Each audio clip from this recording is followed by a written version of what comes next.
Assalamualaikum warahmatullahi wabarakatuh. Saya Muhammad Rifki dari kelompok Call for Papers dalam judul pengaruh debt equity ratio dan net profit margin terhadap harga saham perusahaan Indosemen Tunggal Prakarsa pada periode tahun 2014 dan 2023. Sebelumnya izin memperkenalkan diri, nama saya Muhammad Nurifki dan juga ada beberapa teman saya antara lain Dina Alfiani, Natalia dan juga Rizky Putriani. Call for Papers ini kami persembahkan untuk mendapatkan nilai ujian tengah semester pada mata kuliah Seminar Manajemen Keuangan. Pada bagian abstrak, penelitian ini menyatakan bahwa tujuan utama adalah untuk mengetahui pengaruh debt to equity ratio dan net profit margin terhadap harga saham PT Indosemen Tunggal Prakarsa pada tahun 2014 hingga pada tahun 2023. Pendekatan yang digunakan adalah pendekatan kuantitatif deskriptif berdasarkan data laporan keuangan perusahaan Indosemen Tunggal Tbk. Hasil penelitian menunjukkan bahwa debt to equity ratio memiliki pengaruh negatif dan signifikan terhadap harga saham. Sedangkan net profit margin tidak berpengaruh signifikan secara parsial. Secara simultan, kedua variabel ini berpengaruh signifikan terhadap harga saham dengan kontribusi pengaruh sebesar 69,4%. Yang pertama, Pendahuluan dalam penelitian ini menjelaskan bahwa peningkatan pertumbuhan ekonomi meningkatkan kompetisi bisnis sehingga perusahaan harus meningkatkan kinerja dan nilai perusahaan itu. Salah satu indikator yang berpengaruh terhadap nilai perusahaan dan juga harga saham adalah sebuah fluktuasi harga saham yang dipengaruhi oleh faktor penawaran dan permintaan di pasar modal. Perusahaan manufaktur dan sektor lain memerlukan modal besar di mana harga saham menjadi komponen penting yang perlu diperhatikan para investor. Pada penelitian ini terfokus pada pengaruh debt to equity ratio dan net profit margin terhadap harga saham perusahaan Indosemen Tunggal Prakarsa pada periode 2014 hingga 2023. Untuk memahami bagaimana kedua variabel ini mempengaruhi nilai saham perusahaan tersebut. Lalu ada kajian literatur. Kajian literatur dalam penelitian ini membahas pengertian pentingnya dua variabel utama, yaitu debt to equity ratio yang menurut Rapika digunakan untuk menganalisis kemampuan perusahaan dalam memenuhi kewajiban keuangan dan menunjukkan tingkat ketergantungan terhadap pembiayaan eksternal. Lalu ada net profit margin yang menurut Kalsum 2021 mencerminkan efisiensi perusahaan dalam menghasilkan laba dari penjualan, di mana kedua variabel ini diyakini berpengaruh terhadap harga saham. Harga saham yaitu harga yang terjadi di bursa pada waktu tertentu dan sangat fluktuatif, sebagaimana dijelaskan oleh Darmaji dan Fakhrudin, yang menggambarkan dinamika permintaan dan penawaran antara investor.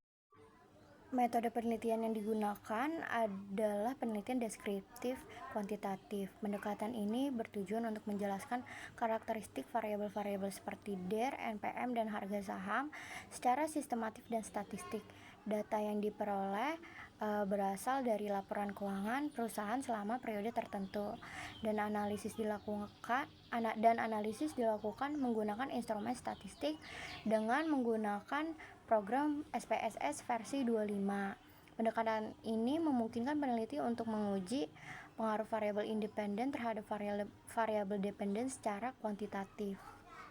Lalu untuk hasil penelitiannya, analisis statistik deskriptif, nilai minimum untuk variabel DER adalah 0,15, nilai maksimumnya 0,41, rata-ratanya 0,2278 dan standar deviasinya 0,08325. Untuk variabel net profit margin, nilai minimumnya adalah 0,08, maksimumnya 0,26, rata-ratanya 0,15550 dan standar deviasinya 0,06970.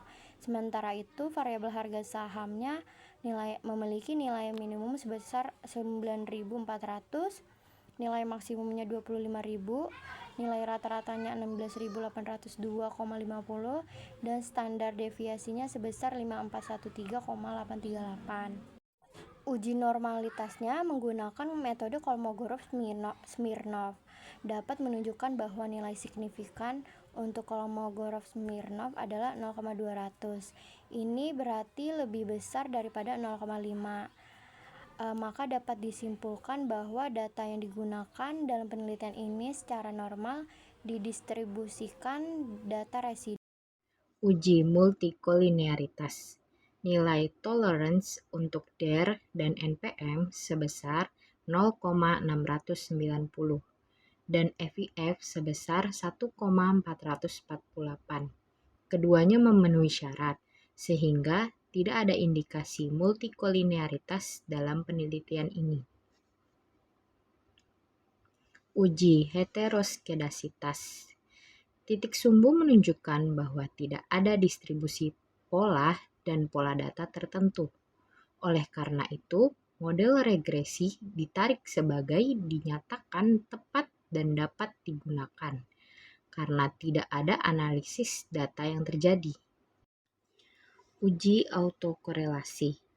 Nilai Durbin-Watson sebesar 2,007 dengan nilai DU sebesar 1,6413 yang lebih kecil dari 2,007 dan kurang dari 2,3582 menunjukkan bahwa tidak terdapat autokorelasi dalam data. Uji regresi linear berganda. Persamaan regresi berganda adalah Y sama dengan 27305,232 dikurang 50561,713 ditambah 6542,607. Nilai konstanta menunjukkan bahwa jika DER dan NPM 0, harga saham sebesar 27305,232. Koefisien DER negatif dalam kurung minus 50561,713 tutup kurung. Berarti kenaikan Rp1 menyebabkan penurunan harga saham sebesar 50561,713. Koefisien NPM positif 6542,607. Berarti kenaikan Rp1 menyebabkan peningkatan harga saham sebesar 6542,607. Uji T parsial menunjukkan bahwa debt to equity ratio dalam kurung X1 berpengaruh negatif dan signifikan terhadap harga saham dalam kurung Y. Sedangkan net profit margin dalam kurung X2 tidak berpengaruh signifikan terhadap harga saham. Uji F simultan. Secara simultan, debt to equity ratio dan net profit margin berpengaruh signifikan terhadap harga saham, didukung oleh nilai F hitung sebesar dalam kurung 7,592, lebih besar dari F tabel dalam kurung 4,47, dan signifikansi dalam kurung 0,018 lebih kecil dibanding 0,05. Uji determinan. Pengaruh variabel independen terhadap variabel dependen sebesar 68,4%, sementara sisanya 31,6% dipengaruhi faktor lain. Selanjutnya, pembahasan penelitian. Pengaruh debt to equity ratio terhadap harga saham. Hasil uji parsial ini menunjukkan bahwa debt to equity ratio atau sering disebut DER berpengaruh negatif signifikan terhadap harga saham dengan T hitung min 3,34 lebih besar dari T tabel 1,894 dan SIG 0,019 lebih kecil dari 0,05 sehingga HA diterima dan HO ditolak.